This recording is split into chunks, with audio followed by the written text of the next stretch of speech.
Buenas noches, teleaudiencia. Bienvenidos a Toque Final, bajo la transmisión de Antena Latina, compromiso de 11 a 12 todos los domingos. Una apuesta siempre al contenido de calidad y sus diferentes segmentos que presenta esta propuesta, siempre encabezada por padre Julio Martínez Pozo, que pues compromisos ajenos, hoy no podrá estar con todos ustedes como es costumbre, pero aquí estamos para entregar y dar lo mejor de cada uno de nosotros, para que pues, usted se vaya edificado y conozca nuestro punto de vista acerca de la actualidad y lo que tenemos para todos ustedes.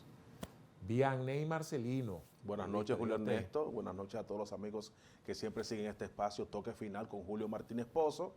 Un verdadero toque de queda a esta hora. Una hora interesante porque en estos momentos al que le gusta ver programas informativos, bueno, pues aprovecha que es el domingo y antes de irse a dormir quiere estar edificado de las cosas interesantes que han pasado durante esta semana. Bueno, muy bien, y nuestro segmento de las 3 preguntas, que es, ¿verdad?, donde nosotros tenemos siempre a nuestros invitados, el cual consultamos acerca de los temas del momento. El conflicto Irán e Israel, que gracias a Dios ha habido un cese al fuego, ha habido una calma que uno espera que sea permanente, a pesar de que es un conflicto que tiene raíces históricas. Años. Muchísimos años. Yo le llamo el conflicto de las dos I. Sí. ¿Cómo? Irán e Israel. Bueno, sí. Comienzan con I, ambos países. Bueno, pero tendremos a un consultor estrella, amigo suyo, hermano mío. Hermano mío, no hermano mío. No, amigo tuyo, hermano mío. No me le quita la categoría de hermano, que él es mi hermano también. Víctor Villanueva, señores, siempre excelente, un hombre que no solo tiene contenido, lo que expresa, mucha inteligencia, sino que comunica bien y tiene un dominio excelente de los temas internacionales. Víctor es un internacionalista ya depurado, pulido y acabado. Bueno, muy bien. Mientras tanto, Vianney, hablemos de uno de los acontecimientos más destacados de estos últimos días, que fue ese encuentro entre el presidente Luis Abinader con su homólogo expresidente Danilo Medina, encuentro sostenido bajo un contexto de la crisis haitiana y como parte de una agenda ya pues que se había anunciado para dar continuidad a los trabajos del CES, que es una comisión especial integrada por los principales partidos, líderes, actores, para buscar una crisis conjunta al tema haitiano. Y bueno, un encuentro que se sostuvo y todo parecía pues estar muy bien, pero nosotros aquí tenemos también el compromiso de analizar el impacto de esta iniciativa y pienso que por un lado es positivo, claro, porque no hay medidas de naturaleza como la que nosotros estamos padeciendo en cuanto al endurecimiento de del tema migratorio, una realidad que se agudiza como Haití, es ya pues una decisión que tiene que tener continuidad de Estado, tiene que tener carácter y para eso debe contar con el consenso del liderazgo. Es decir, no basta solamente el apoyo que pueda tener un presidente de la República con un Congreso mayoritario, sino que es una decisión de consenso y que con ella pues pretenda que en un proyecto de 10 años, 15 o 20 años, aunque parezcan muchos, la República Dominicana pueda sentir orgullo de haber podido establecer una política migratoria esperada por la mayoría de los dominicanos. Bueno, esta vez el presidente Abinader visita al expresidente Danilo Medina en la casa presidencial del PLD, ubicada en la zona universitaria. Ya la primera reunión, todos sabemos que fue en el Ministerio de Defensa, junto al Leonel Fernández e Hipólito Mejía, quienes junto a Danilo conforman lo que es el liderazgo político que recae sobre expresidentes vivos. Son los expresidentes que tenemos vivos, ¿verdad? Entonces, esto fue un primer encuentro. Ahora habrá una serie de encuentros ya de manera más privada. Para la próxima semana será el encuentro con Leonel Fernández. Ya se anunció que a Leonel le toca la próxima semana. Entonces, esto es interesante porque hay una situación de crisis migratoria. Primero, hay una situación de una terrible crisis de gobernabilidad en Haití, que allí no hay condiciones para nada. Y donde su capital, que es Puerto Príncipe, es gobernada por las bandas terroristas en prácticamente un 90% de su territorio. Fíjense lo delicado que es esto. ¿Qué pasa? Hay una gran crisis migratoria. Si bien es cierto que se han establecido mejores controles y se han incrementado los mismos en la zona fronteriza, siempre se le busca la vuelta y las mafias se prestan para tratar de introducir aquí ilegales sí o sí. ¿Y qué ha estado pasando? Según datos que proporciona la propia Dirección General de Migración en estos días, que han utilizado más que nunca los montes, las zonas rurales, las zonas inhóspitas, zonas apartadas. Entonces la están utilizando como verdaderos coyotes, como los verdaderos coyotes que son especialistas en entrar a las personas por las zonas más inhóspitas, porque entienden que las mismas no tendrán la vigilancia que requiere esa zona. Sí. No la tendrán. Ahora, ¿qué pasa? Están llegando por los montes, a pies. Ya el tema de traerlos en motocicletas, en camiones, en furgonetas, en jipetas, en carros, aunque se han estado también agarrando, pero ya esto como que se va disminuyendo porque lo han estado atrapando, entonces ahora quieren por los montes. Entonces hay una situación terrible, mientras otros sectores, Julio Ernesto, piden, por ejemplo, un sector vinculado, un gremio que tiene que ver con un sector vinculado a la construcción, ha dicho que es sí o sí el tema de los permisos para los obreros de la construcción de nacionalidad haitiana, sí. Y hay un sinnúmero de cosas que deben de analizarse y el presidente está haciendo lo correcto de seguir consultando el liderazgo nacional porque la situación de crisis migratoria es terrible, señores. Y hay que buscarle la vuelta a esto, sí. Porque siempre ha sido así, siempre será que la solución de los problemas haitianos no están del lado dominicano. Bueno, siempre nos recomiendan cuando ocurren acontecimientos de esta naturaleza, uno tratar de ver más allá de la curva. Y yo sé que esto no se puede quedar en una simple visita protocolar para tratar de un tema haitiano. Esto también tiene otro tipo de lecturas. Bueno, hay una complacencia a lo que se conoce como la opinión pública publicada, en donde Abinader se reposiciona como el principal abanderado del endurecimiento de las medidas migratorias haitianas, como así se lo está pidiendo la mayoría de los dominicanos. Sin embargo, a la hora de usted encuestar científicamente a cuáles son las principales preocupaciones que tienen los dominicanos, en casi un 65% lo que están es pensando en su costo de la vida, en su tema de seguridad.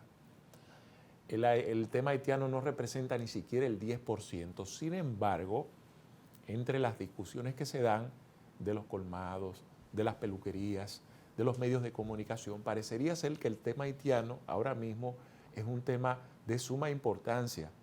O sea, lo es, pero lo es desde el punto de la opinión pública publicada. Y es un tema siempre también que yo sé que está generando mucho impacto y que obliga ya a presentar medidas sobre el mismo. Ahora, vayamos a ver también la dimensión política de este encuentro, Vianey. Abinader estaría extendiéndole un ramo de olivo a Danilo Medina, tomando en cuenta de que ya él está consciente de que él en pocos años va a ser uno de ellos, uno más de ellos, sin decirlo en términos despectivos, y decir, Danilo, a pesar de que durante mi gestión a tu partido y a tu figura se le encabezó todo un proceso de descrédito con razón y sin ella, de judicialización de casos por corrupción, y quiero que tú entiendas que yo no tengo ningún problema contigo, que a pesar de yo haber encabezado ese gobierno y que nada se hace sin al final la decisión más importante, no tengo ningún inconveniente contigo, tomando en cuenta de que a veces hay lo que va viene, de que no quiero tener dificultades, te demuestro a ti y a los demás mandatarios que de mi parte no hay rencor, no hay algún tipo de diferencia que no sea del marco político, pero en lo personal no tengo nada contigo. ¿Tú estabas ahí cuando él se lo dijo? No, yo estoy hablando en tercera persona, No, dando una opinión sobre una interpretación. Sí, pero parece ser que tú estabas ahí porque tú puedes estar seguro que hay muchas posibilidades que eso fue lo que le dijo Abinader a Danilo Medina. Y tuvo que decírselo, porque a veces basta con la presencia. Sí, porque es que van a estar en igualdad de condiciones, te voy a explicar. Sí. Más no Leonel Fernández y lo de Hipólito es un asunto de edad. Te voy a explicar por qué. Ok, vamos a ver. Que mañana no tan solo Luis Abinader será un expresidente, sino que según su constitución no podrá retornar, al igual que Danilo Medina. Lo que no cae sobre Leonel Fernández. Que si mañana Leonel pierde, puede intentarlo una vez más. Y lo de Hipólito recae, que ya Hipólito prácticamente, aunque es un político con un liderazgo importante dentro del PRM, no está retirado políticamente, sino electoralmente por un asunto de edad, y además que él ya está pensando en Carolina, que sería una excelente, ¿verdad?, sucesora por lo menos del hipolitismo, si existe esa doctrina dentro del PRM. Entonces, por un asunto de edad, Hipólito no podrá, pero sí, probablemente el presidente Abinader le haya estado buscando la vuelta a Danilo Medina y se ha aprovechado el tema de la crisis haitiana, porque de hecho es un tema que unifica a la familia dominicana. Sí, correcto. Fíjate, este es un tema que incluso aquellos, los más críticos de la oposición, que aprovechan cualquier quítame esta paja para atacar al gobierno, porque ese es su papel, oponerse y atacar. Sin embargo, cuando es algo que tiene que ver con la crisis haitiana, como que aguantan el chucho y hasta se van por la parte de que nuestra soberanía es lo más importante, que no podemos con tanta carga migratoria y hasta que no podemos con el tema del alto presupuesto, el costo del mantenimiento de la salud de muchos ilegales en hospitales públicos. Sin embargo, fíjate cómo este tema unifica a cada uno de los dominicanos y dominicanas, incluso los que no residen aquí, porque el dominicano que reside en Europa, el dominicano que reside en Estados Unidos o en cualquier país de América, tú lo puedes ver a través de las redes sociales de sus comentarios, se han preocupado por el tema haitiano también. Mira, yo recuerdo hace unos meses, bueno, cuando se produjo el primer encuentro, ¿verdad?, de todos ellos, hizo un comentario, el cual lo subió RCC Cachicha, ¿verdad? Ahora agradecemos, pero lo tituló Luis Abinader organiza su salida del poder. Bueno, a mí me cocinaron a la parrilla porque me acabaron. Yo parto, no es que Abinader tenga algún tipo de miedo ni preocupación. Es ya cuando tú sabes que vas a salir del primer mando de la nación y todo lo que eso implica. Nadie quiere confrontación. La gente lo que quiere es cercanía, la gente no quiere tener situaciones. Entonces, él simplemente está entendiendo un ramo de olivo ante el liderazgo nacional. Recuerden que nosotros tenemos aquí evidencias históricas. Recuerden que cuando salió Balaguer del poder, salió prácticamente, le decían hasta el muerto político, el que nunca iba a volver. Las circunstancias de la vida hicieron que Balaguer retornase y ya ustedes conocen el resultado. Pero ¿quién era Antonio Guzmán cuando llegó al poder? ¿Y qué pasó con Antonio Guzmán a su salida del poder? Esa soledad, ese vacío existencial que tiene todo presidente cuando hace su salida, incluso un descrédito que probablemente aceleró el atentado que hizo contra su propia vida, porque estaban haciendo un descrédito desde su propio partido. Jorge Blanco, cuando entró, ¿y qué pasó con Jorge Blanco cuando salió? Lo propio, Hipólito, Leonel y el mismo Danilo no valían una china al salir, es en términos de imagen.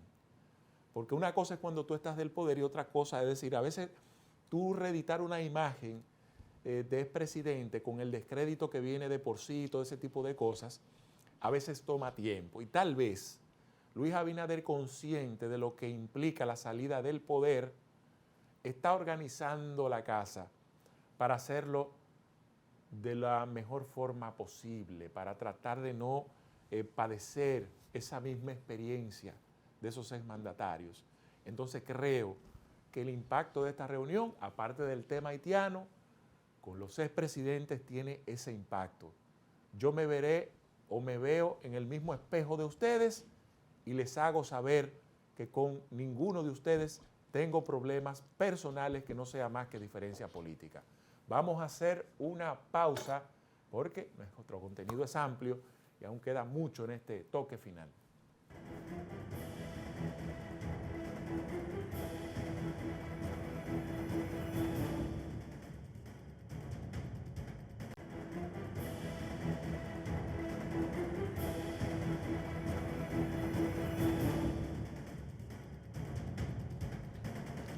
Retornamos al espacio toque final. Ahora es el momento de presentar el segmento de las 10 principales.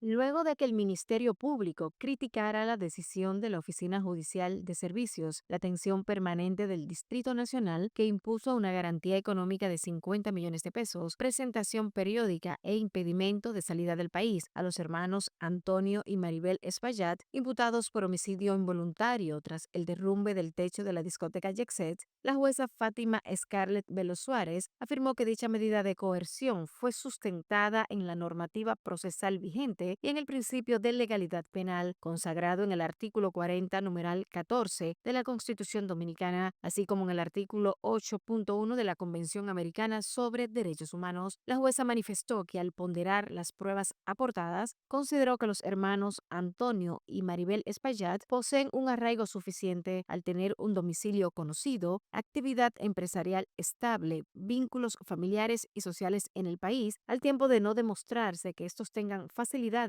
para abandonar el territorio dominicano ni tienen antecedentes de evasión. La juzgadora agregó que a esto se suma la posibilidad de una pena a imponer por el tipo penal de homicidio involuntario según el artículo 319 del Código Penal de República Dominicana, que establece prisión correccional de 3 meses a 2 años. En tal virtud, la magistrada consideró que no procede imponer la prisión preventiva de 18 meses ni domiciliaria, como solicitó el Ministerio Público, sino otras de las que establece el Código Procesal Penal. Asimismo, la magistrada explica que esta valoración se realiza sin prejuzgar sobre la culpabilidad de los imputados y únicamente con el propósito de determinar la procedencia de una medida de coerción en el marco de las garantías del debido proceso. En su resolución, la magistrada Veloz explica que con la imposición de una medida de coerción se busca garantizar la sujeción del imputado al proceso penal y que la misma debe ser razonable, proporcional y coherente con la finalidad instrumental de la coerción, que no es la de imponer penas, sino una medida cautelar. La alcaldesa del Distrito Nacional, Carolina Mejía, propuso el reforzamiento de la verja perimetral que construye el gobierno del presidente Luis Abinader con un muro económico y uno ecológico. Junto a la fuerza militar y este muro físico, nuestra frontera debe tener otros muros que nos distingan y marquen una línea con el vecino país. Me refiero a uno económico y otro ecológico, detalló la secretaria general del partido de gobierno durante una visita realizada al empresario y trabajador social Takeshi Mukai junto al exdiputado Darío Zapata. Con un muro ecológico buscaríamos preservar y expandir nuestra flora y fauna en esta zona. Hay que seguir invirtiendo y traer un programa de reforestación fronteriza para asegurar la preservación de nuestros recursos naturales y que tengamos frontera segura, pero también sostenible, continúa explicando Carolina. Mientras que sobre el muro económico en la zona fronteriza, Mejía planteó la consolidación de zonas agroindustriales en la franja central con inversión pública y alianzas que dinamicen el campo fronterizo, así como el afianzamiento del proyecto turístico en Pedernales e impulso del turismo en Manzanillo como puntos focales de generación de empleos, infraestructura y crecimiento económico. El muro económico en esencia se logra con la promoción del empleo local y formalización, mayor inversión pública y el estímulo a la contratación de mano obra dominicana, reiteró Mejía. El ministro de Agricultura, Limber Cruz, reveló que el gobierno ejecuta un plan para otorgar permisos transitorios de trabajo a los inmigrantes que laboran en el sector agropecuario y que ya comenzaron con los bananeros, a quienes le aprobaron 15.000 extranjeros. A los beneficiarios se les entregará un carné con sus datos biométricos y un código QR que servirá a las autoridades para identificar al sector al que pertenecen. Si los encuentran en otras áreas, se les va a aprobar a la avicultura, al arroz, a los plátanos, a todos aquellos que ya hayan tenido una experiencia de regulación, detalló Cruz, y afirmó que otros grupos de trabajadores foráneos serán aprobados a la construcción y a todos los sectores. Sin embargo, el gobierno negó que haya autorizado entregar permisos de trabajo transitorio a personas en situación migratoria irregular, aunque no aclaró si aprobó dotar de ese documento a extranjeros que hayan tenido tiempo asistiendo diariamente a su trabajo, como señaló el ministro de Agricultura. El vocero de la presidencia, Homero Figueroa, envió una carta oficial en la que advierte que toda contratación de extranjeros debe regirse por el marco legal vigente y advertir que no se ha autorizado, emitido ni dispuesto la entrega de permiso de trabajo en situación irregular. El también director de Estrategia y Comunicación Gubernamental dijo que cualquier afirmación que sugiera lo contrario no se corresponde con la realidad, aunque no resulta fácil determinar si en el texto de esa comunicación el vocero del gobierno desmiente o enmienda lo dicho por el ministro Limber Cruz. Como un grito de arenga hacia la reelección del presidente Luis Abinader, cayeron entre decenas de PRMistas que asistieron el pasado fin de semana a la conferencia titulada El país que construye Luis, las palabras del cónsul Jesús Chu Vázquez. Así se interpretó su proclama en la que detalló, a su entender, las grandes cualidades del presidente Luis Abinader como estadista, líder y obra de gobierno. Están dadas las condiciones por la extraordinaria gestión del presidente Abinader de ganar las elecciones, esta vez con una mayor participación de los dominicanos que creen en la importancia de participar en la vida pública en la República Dominicana, exclamó el cónsul ante los asistentes a la charla ofrecida por el secretario nacional de organización del PRM del Lic de Ascensión en Beverly Hills Manor en el 1700 de la avenida Jerome en el Bronx. La República Dominicana no había tenido un presidente como Abinader y cuando usted ve lo que está pasando en el mundo y se observa la estabilidad en la República Dominicana, el crecimiento y su ejemplo en playas extranjeras, nosotros los PRMistas debemos sentirnos orgullosos, dijo Chu Vázquez.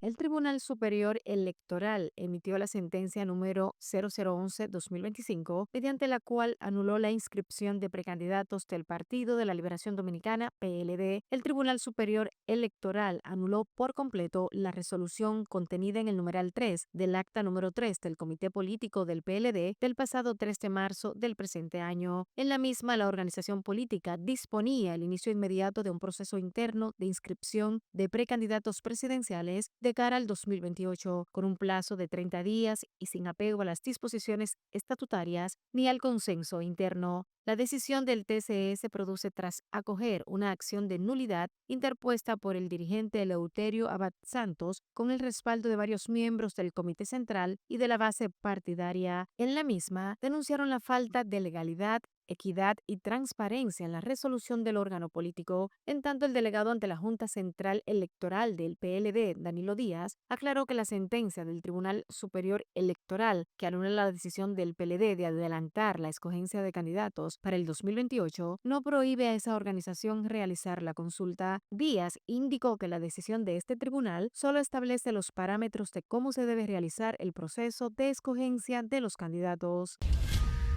La Dirección General de Migración informó el fallecimiento de una ciudadana estadounidense que se encontraba bajo custodia en el centro de retención de Jaina mientras se realizaba una investigación migratoria y se tramitaba su deportación. Según detalló la entidad, la mujer, que habría presentado aparentes trastornos psicóticos, fue detenida a finales de abril por miembros de la policía turística en la región este del país al no portar ningún tipo de documentación personal. Ante la imposibilidad inicial de confirmar su identidad o nacionalidad, la Dirección General de Migración, a través de su Dirección de Inteligencia Migratoria, inició un proceso de verificación que incluyó contacto con varias embajadas acreditadas en la República Dominicana. La identificación oficial de la extranjera se logró el pasado miércoles mediante el uso de herramientas tecnológicas de reconocimiento facial. Posteriormente, su situación fue notificada al personal de la Embajada de los Estados Unidos en el país. La Dirección General de Migración informó que la mujer fue hallada sin signos vitales dentro del centro de retención. De acuerdo con las primeras evaluaciones realizadas por el médico legista y el Departamento de Investigaciones Criminales TICRIN, el cuerpo no presenta signos visibles de violencia.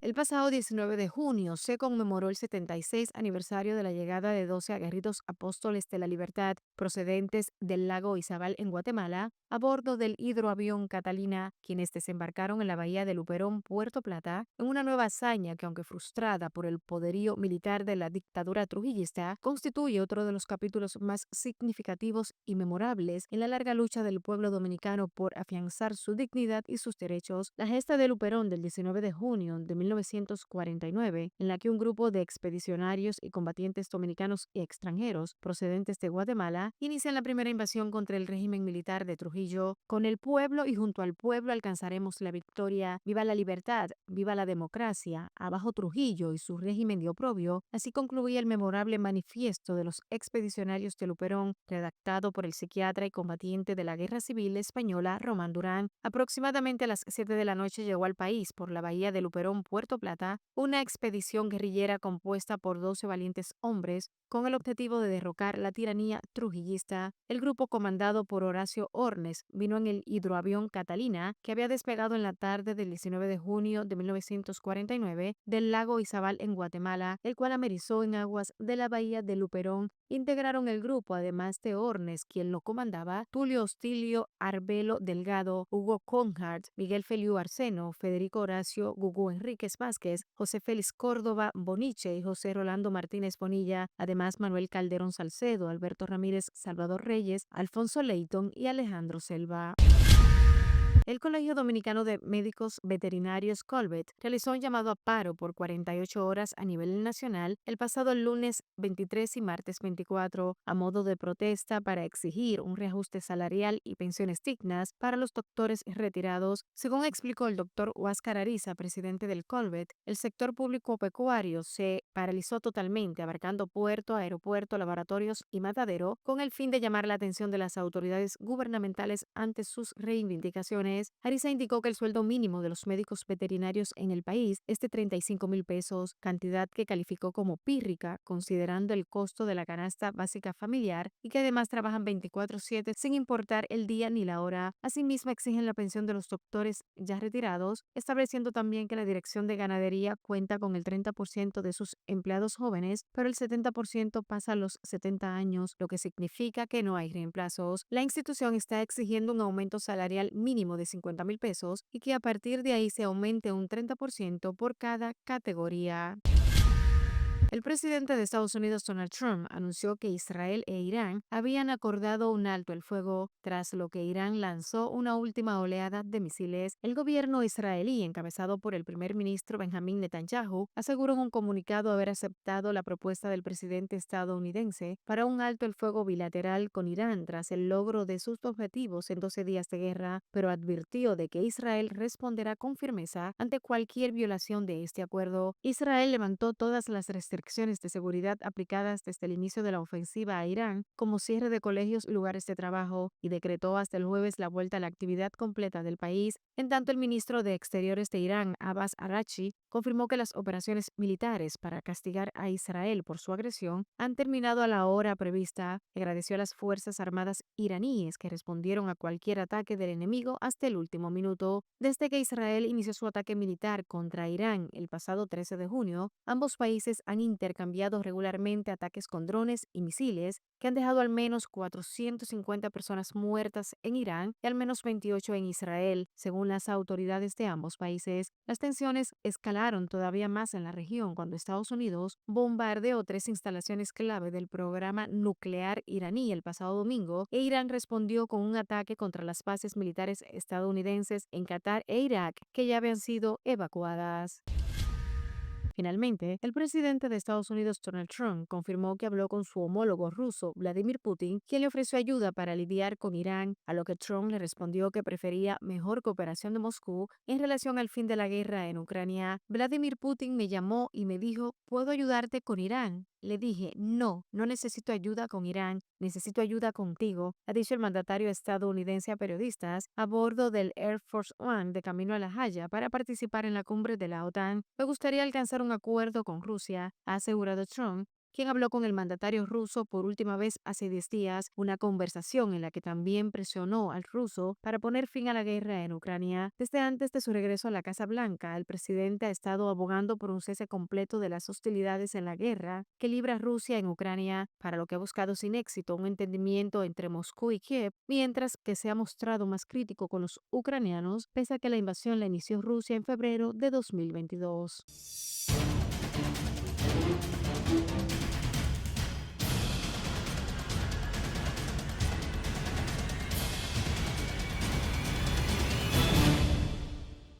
Vamos a un corte de publicidad y retornamos con más de este su espacio Toque Final.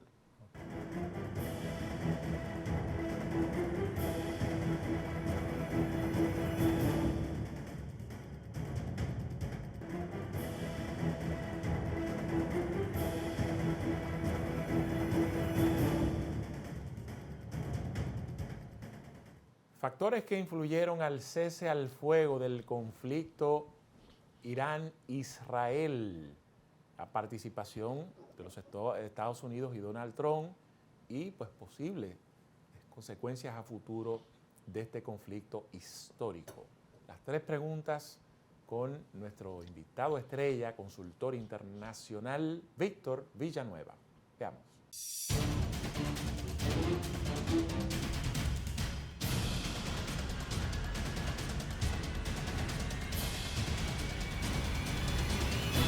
¿Qué factores influyeron para que se abrieran vías de avenencias en la guerra de Israel y Estados Unidos contra Irán en el momento en que todo apuntaba a una profundización del conflicto?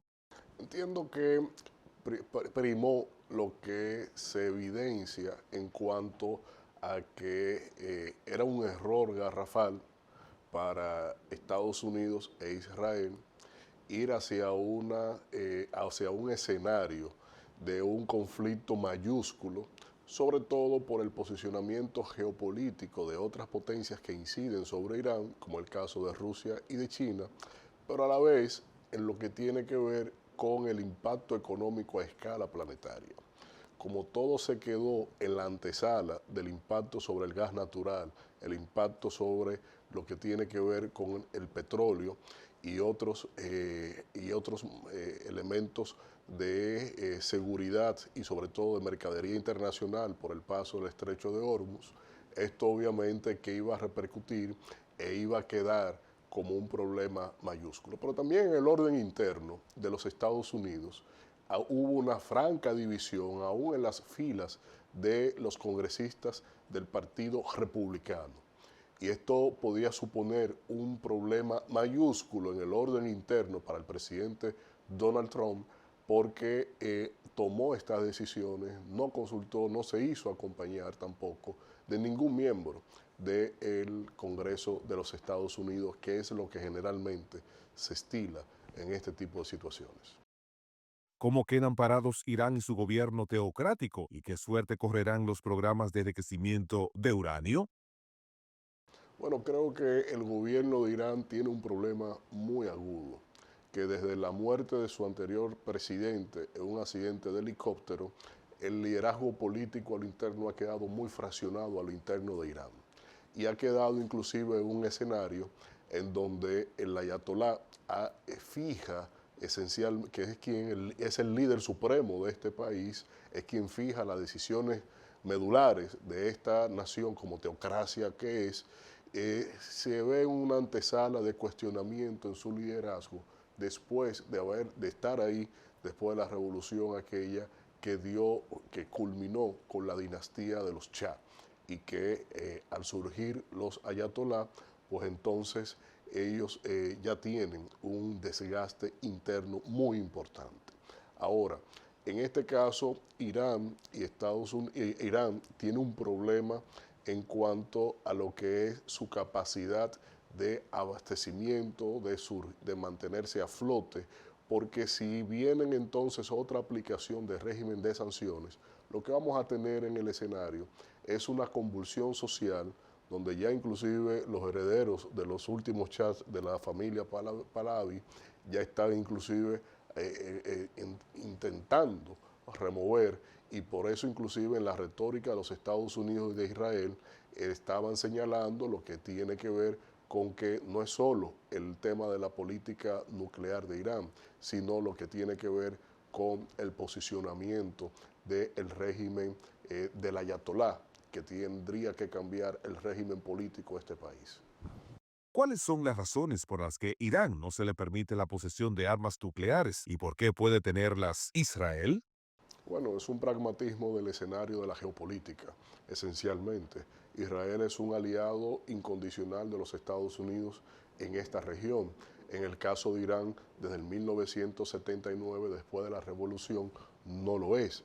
Y esto significa esencialmente un cabo suelto en cuanto a la ubicación geográfica, a los recursos naturales que tiene Irán, a la estrategia, al estratégico que es su territorio en términos de defensa, su vasta población. Esto significa, obviamente, que cuando uno revisa el mapa de la zona, todo el contexto de Afganistán, el contexto de Siria, el contexto de Irak inclusive, vemos que Irán es una pieza que es esencial para unificar todo un corredor de países que puedan darle a los Estados Unidos una ampliación de su incidencia política, como ya sí lo tiene, a excepción de Yemen, prácticamente de todo el Golfo Pérsico. Y esto lleva precisamente a que los puntos de tensión estén sobre esto. Ahora, Israel sí puede tener las armas porque es un aliado. Irán no, porque no lo es. Y encima de eso tiene una composición política interna teocrática y que no está supeditado sobre los cánones o los lineamientos que se establecieron desde el mismo consenso de Washington, desde el mismo destino manifiesto, en cuanto a que sea mediante una democracia que se rijan los países, pero una democracia condicionada a esos postulados de esos consensos que fomenta la política exterior de los Estados Unidos. Entonces, Irán no permite en su composición tener un dominio ni fáctico, ni soft power, ni de diplomacia dura en cuanto a lo que son las decisiones a lo interno de su país en cuanto a los intereses de los Estados Unidos. Todo lo contrario, al ser un país islamista, un país que profesa precisamente lo religioso como ley natural, como ley suprema, pues entonces esto es un problema en el diseño de lo que es la correlación de fuerzas, como lo ha querido y siempre impulsar, fomentar y obligar los Estados Unidos.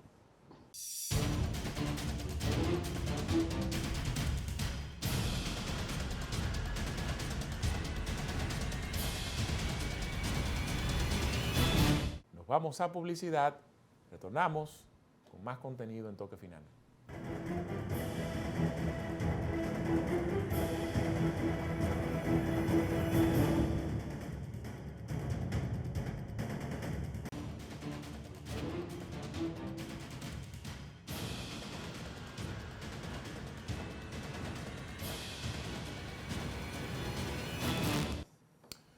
Bueno, ya persisten las presiones y parece ser evidente que en este periodo legislativo que culmina a finales del mes próximo de julio, los dominicanos contarán con un nuevo proyecto de código penal, un sinnúmero de opiniones, de posiciones encontradas que ha tenido este proyecto, pero va ganando más poder, fuerzas, la necesidad de que la República Dominicana pueda contar con pues un endurecimiento de las penas y actualización de este código acorde con los nuevos tiempos. Este código debe de ser reformado, deben de cambiar algunas cosas que hasta caen dentro, pudiéramos decir, dentro de la ridiculez jurídica. Aquí, señores, la pena máxima es 30 años, excepto algunos casos específicos que pudiera llegar a 40 años. Estamos hablando que si usted comete un homicidio contra una persona, la pena máxima es 30 años. Pero si usted comete ese mismo homicidio, pero esta vez a 4 personas, no hay una acumulación de penas. No la suman, lamentablemente usted tiene que pagar, tiene que purgar la pena máxima, que son 30 años. Entonces habría que ver también cómo aprovechamos una reforma al Código Penal para ver cómo detenemos, por ejemplo, algunas situaciones, no tan solo como el hecho de algún homicidio, sino, por ejemplo, el tema de los feminicidios, que hay una parte importante de todo esto, es que el feminicida, el hombre agresor, no le teme a la pena. O sea, en el momento que usted diga, miren, si yo cometo esta situación, bueno, pues fácilmente me cartan 50 años, 60 años. Entonces usted pudiera pensarlo, por lo menos por un tema de un temor natural, a usted morir en una cárcel, a usted podrirse en una cárcel, o a usted terminar en una cárcel. O sea, por lo menos eso pudiera frenar quizás algún intento de feminicidio. Que el tema de los feminicidios se ha estado debatiendo también dentro de esta nueva reforma al código, por esto mismo, por lo que estoy explicando. Entonces, hay que modificar el código, porque estamos, señores, viviendo otros tiempos y no podemos continuar con un código que definitivamente es obsoleto. Bueno, el tranque permanente que tiene que ver con este tema de las 3 causales ya es casi definitivo que va a pasar a una ley especial. Es un tema que se va a discutir una ley especial. Claro, porque desborda pasiones, y cuando tú utilizas como excusa el hecho de que hayan presiones que hayan impedido que 100 y pico de años ese código no se haya aprobado por un tema de las 3 causales, que ahí entran discusiones de orden religioso, político, de intereses, pues entonces definitivamente viene una gran presión, pero ya hay una decisión política consensuada para sacar el tema controversial de las 3 causales. Ahora, viene otra discusión importante.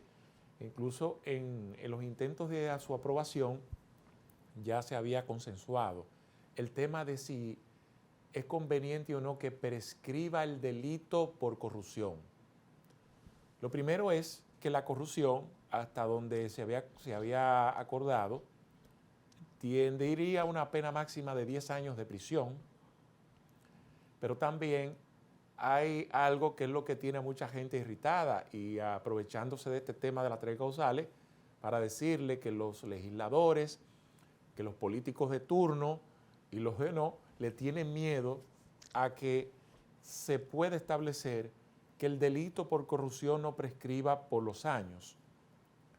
Que yo, 20 años después, si tú fuiste funcionario y entiendo que hubo alguna irregularidad en tu gestión, si permito que pase un plazo de 20 años, ya eso prescribe. Es decir, ya no puedo someterte a la acción de la justicia. Entonces, la propuesta es que no prescriba, que pues eso pueda durar 30, 50 o hasta 100 años. Óyeme una cosa, hermano. Te voy a decir una opinión de eso luego que sí, te expreses.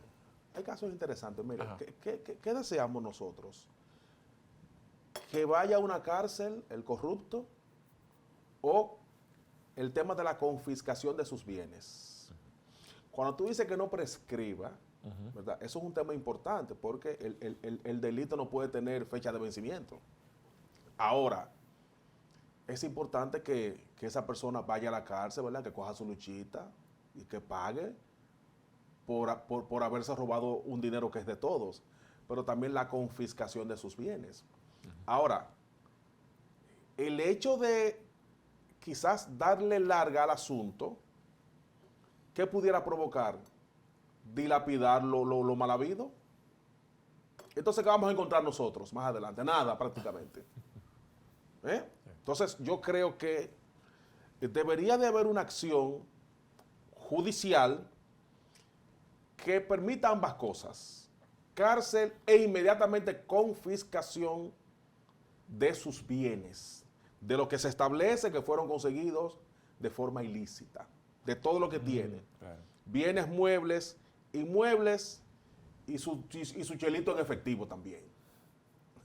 Entonces, para nosotros avanzar en ese sentido. Más que pensar en el tema de la prescripción, que estoy de acuerdo que los delitos no pueden tener fecha de vencimiento, pero se deben de intensificar los esfuerzos en esa parte, la confiscación de los bienes. Mira, yo tengo ahí unas opiniones totalmente adversas y trato siempre que esa sea mi naturaleza. O sea, no pensar como el común, porque ya, o sea, no ser uno más, sino como buscar siempre algunas aristas interesantes sobre este tema. Yo, viéndome desde el punto de vista del político, no tendría miedo en que la corrupción se meta 100 años. Que tú me puedas someter en 100 años hasta con los huesos de la tumba. Ese no va a ser el problema. Lo primero que nosotros tenemos en nuestra mente es que este país está jodido por los políticos que roban. Está jodido por eso y por muchas otras cosas más. Pero recuerden algo, aquí donde más dinero se dilapida y se despilfarra es con la ineptitud y la incapacidad. Donde hay mil millones de pesos robados en corrupción, es peor que se vayan a veces 10.000 por incapacidad de nuestros actores y servidores públicos. Pero el tema no termina ahí. Se supone que si yo pasé por una institución, fui ministro de la Ciudad de Dios, administrando fondos, salí de ahí, entre 1 a 3 años máximos, la Cámara de Cuentas debió hacerme una auditoría, ¿verdad? Claro. Y esa auditoría iba a arrojar automáticamente si hay irregularidades o no en mi gestión. ¿Por qué yo tengo que esperar 20 años para someterlo a la justicia? Porque tenemos, pues entonces eso puede ser como un instrumento de chantaje. Es decir, no tenemos la necesidad de esperar tanto. Pues entonces si tú agarras y me dices a mí, mira, hubo una auditoría, o hay un sometimiento, donde hay irregularidades, eso se conoce como una auditoría. Una auditoría no puede esperar 100 años para hacerse. Es lo primero. Entonces, lo segundo, hay algo que tiene que tener consecuencia de doble vía, porque eso se puede utilizar como un instrumento de chantaje. Si a mí, si usted entiende que yo robé mientras pasé por el Estado, que me lo llevé todo, usted no puede esperar que yo en 20 años, si volví a decidir ser servidor público o quiero ser senador y diputado, de que someterme a la acción de la justicia para querer hacerme daño para que yo no llegue al puesto. Ahora usted dice, pero si usted robó, a usted no le importa que lo sometan en cualquier día. No, está bien, sométeme. Pero para que no se interprete que es un chantaje, llévame hasta las últimas consecuencias. Ahora, si tú no me demostraste que yo robé, yo lo puedo ver como un chantaje. Yo te puedo someter a ti, el que cae preso eres tú y el que te jode eres tú. Entonces eso conforma un equilibrio del cual el actor político, como ellos dicen, o como el que dice todo el que tiene esa opinión, que le expresa con sus argumentos, que el político le tiene miedo a eso. Yo, siendo el político, me atrevería a decirle, mira, vamos a poner 60 años de cárcel para el que robe, te quieren, como el que mata. Pero también vamos a poner que esto perima en 100 años o que nunca perima. Ahora, cuando tú me quieras someter en esos 100 años o en esos 20 años, tú tienes que tener constancia, porque si tú lo haces por capricho o hay otro interés de tu parte de querer hacerme daño, pues entonces el que te va a joder eres tú. Porque Si tú no me lo demuestras, yo te voy a someter a ti a la justicia. Y eso simplemente queda ahí. Yo no veo el miedo, yo no veo las consecuencias de eso. No lo veo. El que no tiene hecha no tiene sospecha. Y al final, el político que entiende que sustrajo lo ajeno, sabe que eso lo puede reflejar de manera oficial una auditoría. Y no es verdad que en el futuro todo funcionario que salga de una institución pública tendrá que esperar 20, 50 años para que le auditen y determinar si robó o no. Entonces eso para mí es una discusión simplemente banal que no hace mucho sentido, que no tiene mucho sentido, y como político me daría el lujo, siendo un servidor, si fuese un legislador de eso que está bajo ese proyecto, complacer a todo el que me pide eso y decir, está bien, no hay problema, vamos arriba. Aquí no hay miedo. Ahora, si ustedes someten con sus razones, la ley hablará y establecerán los tribunales. Ahora, si a mí usted no tiene cómo probarme y me hizo pasar 3 años de lucha para hacerme daño, ese daño tiene que ser reparado y usted tiene que ser responsable de sus actos. Es mi criterio. Julio Ernesto, vamos a compartir una información. El presidente de Kenia advierte o amenaza, pudiéramos decir así, de retirarse de Haití. Porque entiende que no ha sido apoyado. Tiró la toalla. No ha recibido el apoyo de la comunidad internacional. O sea, si ellos se están arriesgando, de hecho, habían expresado que los soldados kenianos son los que están cargando con la mochila pesada. Otros militares de otros países, bueno, están cuidando edificios, están cuidando algunas instalaciones. Sin embargo, los kenianos son los que están enfrentando a las pandillas. Y el hombre envió una carta al presidente del Consejo de la ONU. El hombre envió una carta. Dice que menos del 40% del personal prometido ha sido desplegado y que solo se les ha recibido el 11% del financiamiento también, del financiamiento que es necesario para lo que es el primer año. Y hay un sinnúmero de cosas que el presidente de Kenia, William Ruto, el hombre está guapito y el hombre no está conforme con lo que está viendo en torno al despliegue de esos militares que están haciendo una labor tratando de pacificar Haití. Sí, le hicieron una promesa y a la hora de la verdad lo cubiaron. Lo cubiaron. cubiaron. El hombre le han echado un cubo. Están pasando trabajo. Él no quiere seguir arriesgando sus militares allí, como diríamos en buen dominicano, detrás de nada. Sí. Haití, ¿A cambio de qué? ¿A cambio de qué? A nadie le importa Haití. A nadie le importa. Ni siquiera a la República Dominicana debe importarle. Debe importarle primero los intereses dominicanos. Él dice que ha habido un incumplimiento masivo de los compromisos de aquellos países que dijeron vamos a meter manos, vamos a ayudar, pero lo han dejado solo. Fijémonos primero nosotros en arreglar nuestra casa y poner nuestra casa en orden a nivel migratorio y después pensemos lo demás. Si ellos no quieren nada por Haití, bueno, ¿quién podrá? Hemos llegado al final, señores, siempre agradecidos por la amabilidad de su sintonía. Que pasen un feliz resto de la noche y una semana positiva y productiva. Bye bye.